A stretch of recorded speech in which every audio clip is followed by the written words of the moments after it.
नमस्कार दोस्तों, स्वागत है आपका फिर से एक बार मेरे YouTube चैनल पर। आइए दोस्तों, आज हम छत्तीसगढ़ पाठ्यक्रम हिंदी विषय में कक्षा 5वीं की पाठ 20 जिसका शीर्षक है मस्जिद या पुल। इसके लेखिका हैं श्री सुनीति जी। आइए आज हम इसके प्रश्नों और अभ्यास का अध्ययन करेंगे। दोस्तों, यदि वीडियो अच्छा लगे तो लाइक और शेयर करना बिल्कुल न भूलें। साथ ही यदि आप मेरे YouTube चैनल पर पहली बार आए हैं तो सब्सक्राइब करें और बगल में दिए गए बेल आइकन को दबा दें। आइए अब हम ज़्यादा समय न गंवाते हुए वीडियो प्रारंभ करते हैं। प्रश्न पहला है, निम्नलिखित प्रश्नों के उत्तर लिखो। पहला, बुढ़िया के घर में कोहराम क्यों मचा था? उत्तर है, बुढ़िया के घर में बच्चे अकेले थे। वे भूख के मारे बिलख बिलख कर रो रहे थे। इस कारण बुढ़िया के घर में कोहराम मचा था।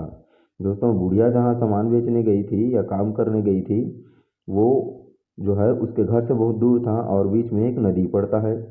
तो शाम हो जाने के कारण बुढ़िया जल्दी से घर नहीं आ पाई और उसके बच्चे घर में अकेले थे और भूखे थे, इसलिए वो लोग बिलख बिलख कर रो रहे थे। दूसरा, शीशे में अपने गालों पर खरोच के निशान देखकर बादशाह क्यों मुस्कुराया? उत्तर है, शीशे में अपने गालों पर खरोच के निशान देखकर बादशाह मुस्कुराए क्योंकि बुढ़िया ने उसे सच्चाई और असलियत का एक सबक सिखाया था। क्योंकि बादशाह को यह भी पता नहीं था कि उसके राज्य में जो आम लोग हैं वह खुश है या नहीं। इस स्थिति को देखकर बादशाह को असलियत का पता चला। तीसरा है दोस्तों, सूबेदार मुबारक खान बादशाह को क्यों खुश करना चाहता था? उत्तर है, सूबेदार मुबारक खान बादशाह को खुश करके अपना ओहदा बढ़ाना चाहता था, अपना पद बढ़ाना चाहता था। चौथा है, बुढ़िया का पारा क्यों ऊपर चढ़ने लगा? पारा अर्थात गुस्सा। दोस्तों, नाव अपने रास्ते पर न जाकर कभी इधर कभी उधर जाती थी, जिससे बुढ़िया का पारा ऊपर चढ़ने लगा। दोस्तों, बुढ़िया जो है काम करने के लिए बाहर गई थी और उसके बच्चे घर में अकेले थे। उसे जल्दी अपने बच्चों के पास पहुंचना था, परंतु नाविक नहीं था।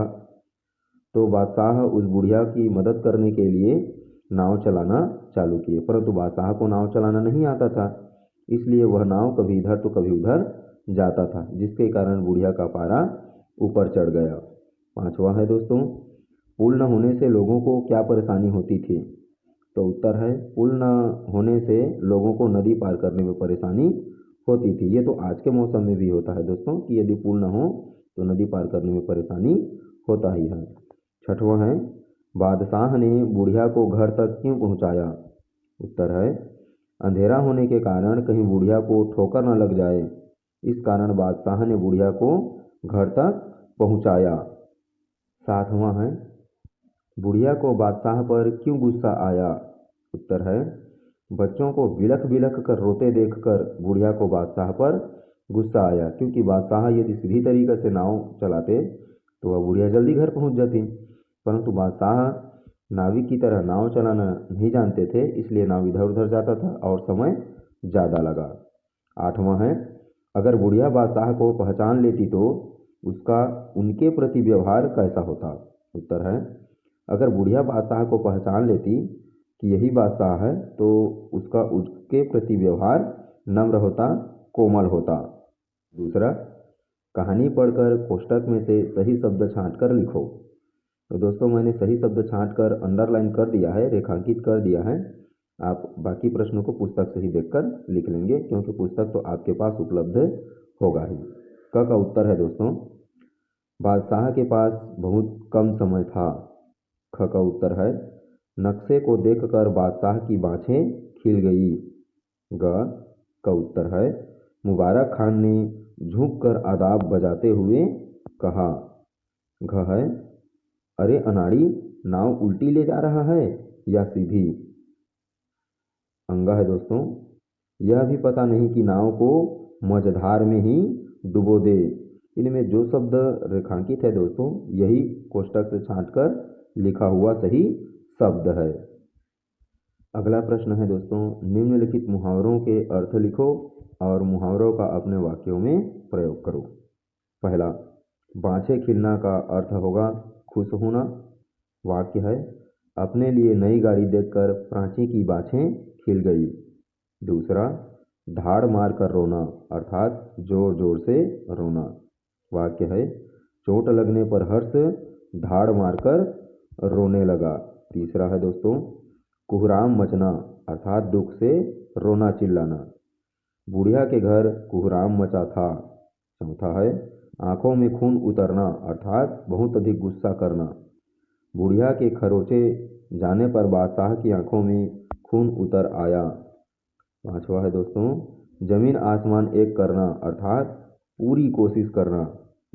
वाक्य है, प्राची ने कक्षा में प्रथम स्थान आने के लिए जमीन आसमान एक कर दिया। प्रश्न दूसरा है, निम्नलिखित शब्दों के हिंदी पर्यायवाची शब्द लिखो। नक्शा, मुश्किल, मौका, ख्याल, इन शब्दों को हिंदी में क्या कहा जाता है यह हमें बताना है।